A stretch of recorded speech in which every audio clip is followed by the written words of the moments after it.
जूते के फीते बांधने में, बेसिकली फाइन मोटर स्किल्स और ग्रॉस दोनों में दिक्कत होगी, तो मोटर स्किल्स में दिक्कत हो रही है होती है डिस्प्लेक्सिया में। ऑटिज्म और एडीएचडी अलग से कहानी है ना। हाँ वेरी गुड, डिस्फेजिया, अभी हम डिस वाली ही बात कर रहे हैं, अभी हम ऑटिज्म और उधर नहीं जा रहे हैं। डिस्फेजिया ये भी पूछा जाता है, ये लैंग्वेज कॉम्प्रिहेंशन से रिलेटेड जो है आपका डिसऑर्डर है, कि भाषा को समझने में समझाने में दिक्कत आएगी, तो लैंग्वेज प्रोसेसिंग में दिक्कत होती है एक तरह से, कॉम्प्रिहेंशन, भाषा को समझने में बच्चे को दिक्कत आएगी, चाहे वो पढ़ के हो, सुन के हो, है ना, कि सामने वाला कहना क्या जा रहा है वो नहीं समझ पाएगा डिस्फेजिया में, और स्पीच में भी दिक्कत आ सकती है, अपनी बात कहने में भी। ठीक, तो ये बेसिक बेसिक बातें हैं जो आपको ध्यान में रखनी है।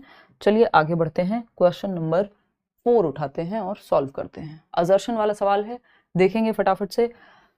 स्टेटमेंट या अजर्शन कहता है, कथन है, learning from real life problems and concrete experiences give the children multiple pathways for learning and retrieving information. यानी यदि आप वास्तविक जीवन से जोड़ करके सीख रहे हैं कुछ, या कॉन्क्रीट एक्सपीरियंसेस, यानी आप ताजमहल के बारे में पढ़ रहे थे, टीचर ने एक दिन जाकर के आपको मतलब विजिट करा दी, आपका स्कूल से ट्रिप गया और आप ताजमहल देख करके आए, है ना, तो ये क्या है, या फिर हो सकता है ताजमहल का एक छोटा सा कुछ 3D मॉडल दिखा दिया, तो ये ज्यादा कॉन्क्रीट है बजाय कि सिर्फ डेफिनेशन में पढ़ने के, परिभाषा पढ़ लेने के। परिभाषा थोड़ी एब्स्ट्रैक्ट हो जाती है कंपैरेटिवली, एब्स्ट्रैक्ट वो जिसको आप इमेजिन कर रहे हैं, कॉन्क्रीट वो जो आपके सामने है या जिसको टच फील किया जा सकता है।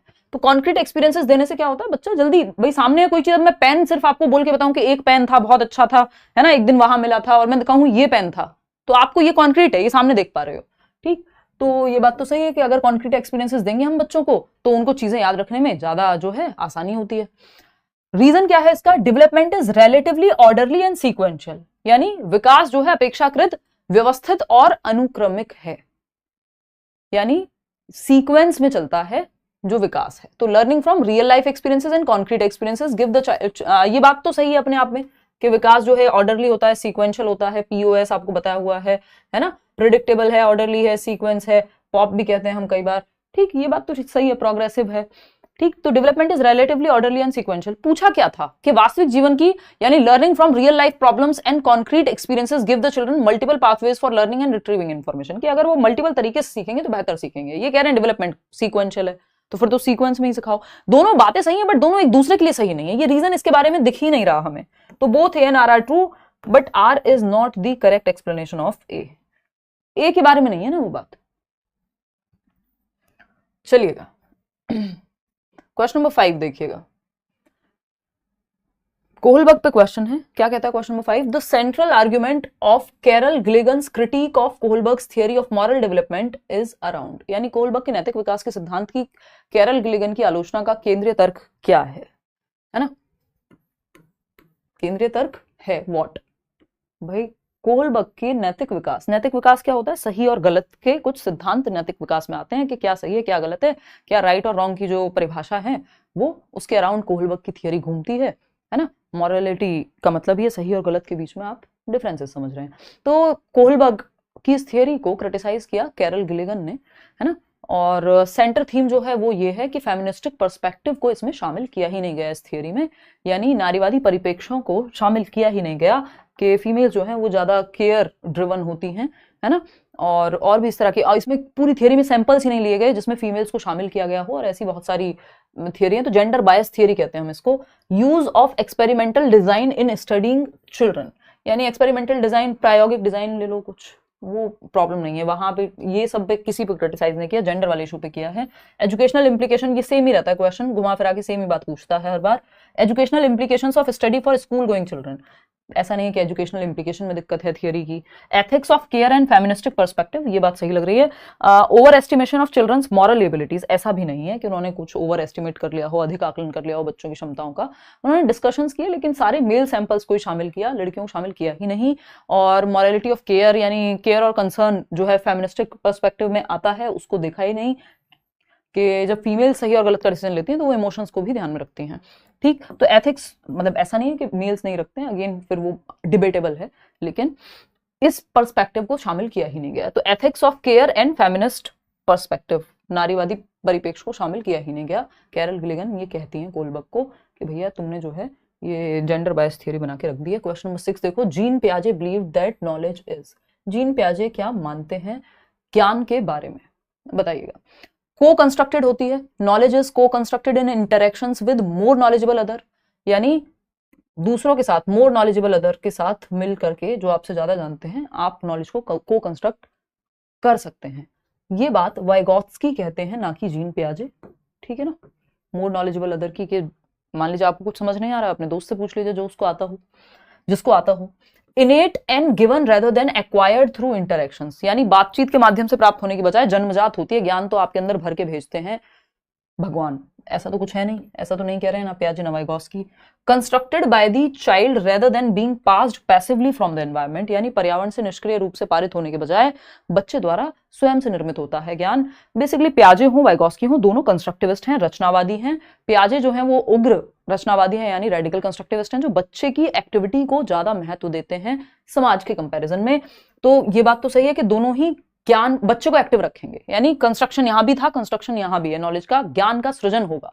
वाइगॉत्स्की कहेंगे समाज के साथ अंतःक्रिया करके, इंटरेक्शन करके, और पियाजे कहेंगे कि जो एक्टिविटी है एनवायरमेंट में, वो एक्टिविटी इंपॉर्टेंट है बच्चे की।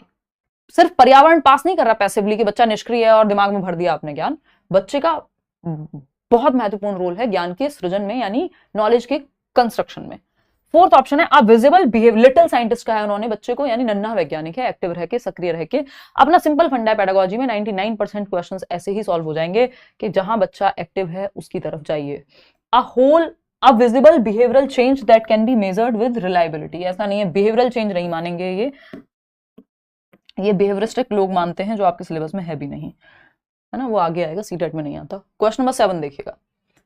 क्वेश्चन नंबर 7 है, समीर एक बच्चा है, Sameer participates eagerly in the dance competition only because he is interested in winning the first prize of cash. Sameer is, Sameer एक नृत्य प्रतियोगिता में उत्सुकता से केवल इसलिए भाग लेता है क्योंकि वह नकद का पहला पुरस्कार जीतने में रुचि रखता है, कि फर्स्ट आऊंगा तो इतने का प्राइज मिलेगा, इतने पैसे मिलेंगे, इसलिए वो डांस कॉम्पिटिशन में क्यूरियोसिटी से बढ़ चढ़ करके हिस्सा लेता है।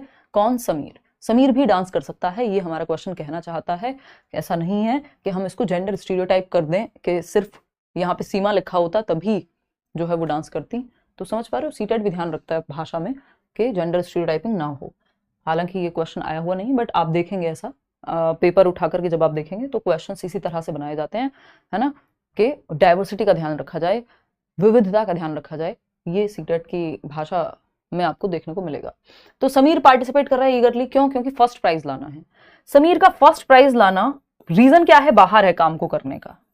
जहां रीजन बाहर है काम को करने का, कारण बाहर है, चाहे वो प्राइज हो, चाहे वो ताली बजाएंगे लोग उसके लिए, प्रेज हो, है ना, कुछ भी है, जो रीजन बाहर है वो एक्सट्रिंसिक मोटिवेशन है। या फिर मैं कहूं जिसको हम कहते हैं ओरिएंटेशन में, जो परफॉर्मेंस ओरिएंटेशन जिसको हम कहते हैं, ऑप्शन में नहीं है यहाँ, परफॉर्मेंस ओरिएंटेशन, यानी फर्स्ट आने के लिए परफॉर्म कर रहे हैं भाई साहब। और एक्सट्रिंसिक मोटिवेशन है, यहाँ पे एक्सट्रिंसिकली मोटिवेटेड है समीर। बाह्य अभिप्रेरणा है, क्योंकि रीजन जो है वो रिवॉर्ड है, पैसा है, नाम है, वॉटेवर, रीजन बाहर है। अगर वो अपनी इच्छा से, क्यूरियोसिटी से, इंटरेस्ट से कर रहे होते इस काम को, यानी उनको मजा आता है, रुचि है, इसलिए कर रहे हैं, जिसका रीजन बाहर ना हो, वो इंट्रिंसिक मोटिवेशन है ना, कि आपको इंटरेस्ट है किसी काम में, एंजॉय करते हैं आप। अभी हम बैडमिंटन खेलने जाएंगे तो क्या उसमें कुछ मिलेगा? नहीं, उल्टा दे करके आएंगे, मतलब चार्जेस। तो क्या है? इंट्रिंसिक मोटिवेशन है। ठीक, तो ये हुआ एक्सट्रिंसिक मोटिवेशन, या बच्चा जो है एक्सट्रिंसिकली मोटिवेटेड है। मास्टरी ओरिएंटेशन तब होता है जब उसको मास्टर बनना होता, डांस में महारत हासिल करनी होती, जो कि एक अच्छी बात है, पॉजिटिव माना जाएगा। इंट्रिंसिक भी तभी कहलाता जब रीजन अंदर होता बच्चे के। फेलियर अवॉइडिंग तब होता कि उसको फेल होने से बचना है, इसलिए कुछ कर रहा है। तो सिंपल बात है। अब यहाँ पे ना दो टॉपिक को जोड़ दिया गया है, इंट्रिंसिक मोटिवेशन और ये ओरिएंटेशन वाला टॉपिक। तो मोटिवेशन दो प्रकार की है, इंटरनल और एक्सटर्नल। इंटरनल को बेहतर मानेंगे, अगर लॉन्ग रन में आपको बच्चे को मोटिवेटेड रखना है या वो बेहतर करता जाए तो इंटरनल मोटिवेशन बेटर है। अगर एक्सट्रिंसिक सिर्फ पुश करने के लिए बेहतर है कि कोई काम शुरू कराना है, बेटा तुम्हें चॉकलेट देंगे, ये काम कर लो, तो एक्सट्रिंसिक है, बहुत ही नैरो सी है, बहुत अच्छी नहीं मानी जाती, बट एक्सटर्नल भी काम कर जाती है एट टाइम्स। तो ये हुई दो प्रकार की अभिप्रेरणा। इंटरनल मोटिवेशन बेस्ट होती है बच्चे के लिए। दूसरा ये ओरिएंटेशन का टॉपिक है, मास्टरी ओरिएंटेशन बेस्ट होता है। यहाँ पे भी हम टिक लगा लेंगे कि बच्चों को मास्टर बनना है, कोई और रीजन नहीं है। मास्टरी ओरिएंटेशन में एक तरह से इंट्रिंसिक मोटिवेशन शामिल है, हम ये कहेंगे। फेलियर अवॉइडिंग है, बस फेल होने से बच जाए, किसी तरह से 90 नंबर आ जाए पेपर में, तो ये भी एकदम खराब है। और एक होती है परफॉर्मेंस ओरिएंटेड, यानी फर्स्ट आना है, चाहे रट्टे लगा करके आओ, तो वो भी खराब ही मानी जाएगी। ठीक, चलिएगा, ये अचीवमेंट गोल ओरिएंटेशन, ये एग्जाम्पल मैं आपको बहुत बार देती ही हूँ। मास्टरी ओरिएंटेशन, क्या नाम था इनका, रेंचो, है ना, थ्री इडियट्स में, दिमाग कहाँ है मेरा, थ्री इडियट्स में। तो डिग्री नहीं मिल रही है फिर भी पढ़ रहे हैं क्योंकि मजा आ रहा है पढ़ने